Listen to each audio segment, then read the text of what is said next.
Chris, this is one of those times when it's evident I don't have a cameraman, and I'm sure you get this all the time. The height difference makes it for like a fun shot, right? Yeah, exactly. Not many people like doing these standing up, but whatever works. How many times in your life, I mean, you must get it every day, just someone saying to you, you're tall, just like right to your face. Yeah, it's pretty much every day. It's something it comes with the territory. I love my height. I wouldn't trade it. So I try to be gracious. And every now and again, there's some obnoxious person who makes a big deal about it. But for the most part, people are respectful. Which is very, very good. I'm not going to be that obnoxious person, I promise. All right, you're back with the Padres. You were a Padre from 2006 to 2010. You've been here about a week now. What's it been like so far to be back with this team? It's been great. A lot of familiar faces, a lot of new faces. It's been fun getting to know the new guys, catching up with old guys, and learning my way around the new complex. I mean, it's last time I was in Peoria, the complex had not been rebuilt, and so it's been a lot of fun. I feel like I've come full circle, and I've enjoyed every step of it, and trying to make the most of it. You're 38, soon to be 39. You've seen your career kind of span this whole arc. Yeah, and it's weird how fast it goes. I mean, when you set out on the career, you don't realize your goal is to play. My goal has been to play till I'm 40, and I'm getting close to that now. But you don't realize how fast it goes, and you still feel, I don't feel probably as old as maybe as my age says I am, but being around these young guys helps out. Right, while you were gone, you just happened to win a World Series with the Royals. What was that experience like, and how do you continue to carry that with you in your everyday life? It was an unbelievable experience. I mean, it was everything I've played for, everything I've wanted since I set out in my professional career, and something I dreamt about when I was a kid. And to be in that moment and have that experience and to perform in that moment, you always wonder how you're going to do when you get there. And to be in it and know that I could stand on that stage and perform and help my team win a World Series, it was just the most amazing feeling. And then from there, once you get a taste of it, it just motivates you. You want another one. And so for me, that's my goal. I know I can't play forever, but I want to try to win another World Series. And I'm hopeful that, with the right group and the right attitude, and that this team can do that. Right, you mentioned it. You're out here competing with the young guys. And I can say this because I am old, Chris. What's it like for you when you're kind of, you're eyeing the clubhouse and you're seeing maybe some 20, 22, 25-year-olds, and it's like you're going out there competing against those guys every day?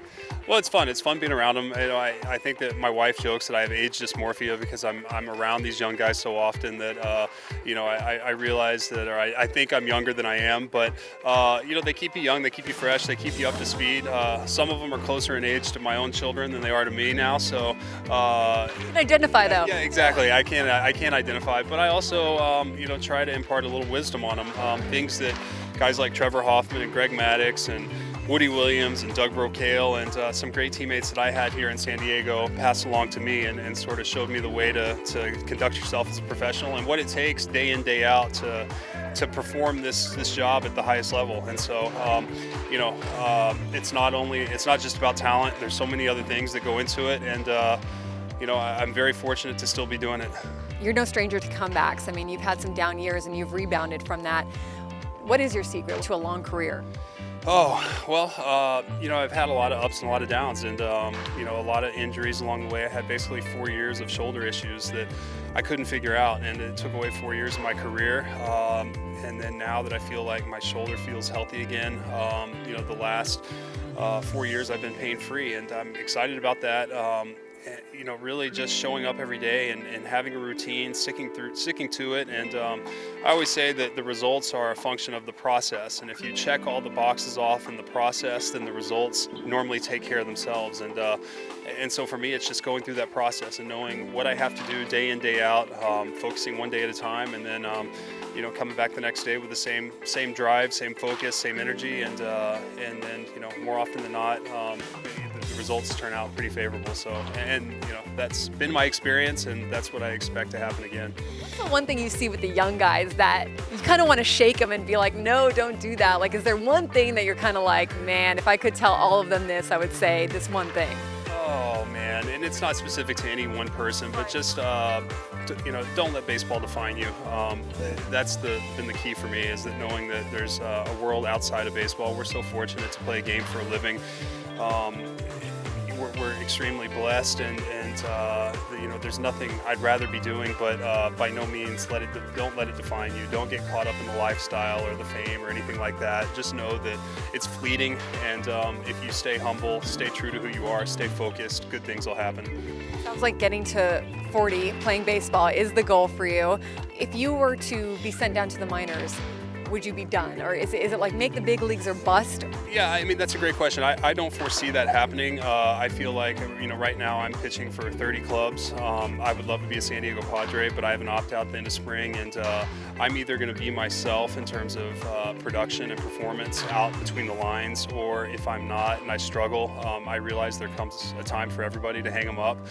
So I don't foresee going to AAA with anyone and trying to, you know, fight my way back. I feel like I'm going to show that I'm a major league player, or the time has come to, you know, to head home and be a dad. You have how many kids, and how old are they?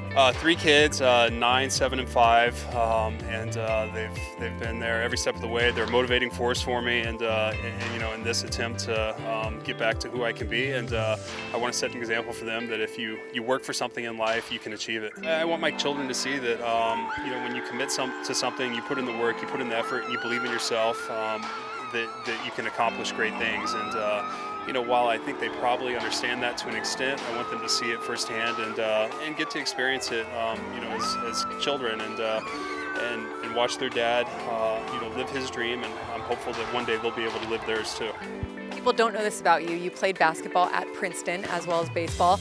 Has AJ Preller tried to recruit you for his basketball team yet? No, I've asked AJ a couple times that when he's ready to get out here and shoot a little bit, I'd be happy to meet him out here, but he hasn't taken me up on it yet. So, you know, it's coming. I've heard a lot of it, but I've seen a lot of good jump shots in my day. So I'll have to judge AJ based on some of the competition I've seen. Chris, thank you so much for the time. Best of luck this spring and this season, and we look forward to talking to you more. Thanks so much. I appreciate it.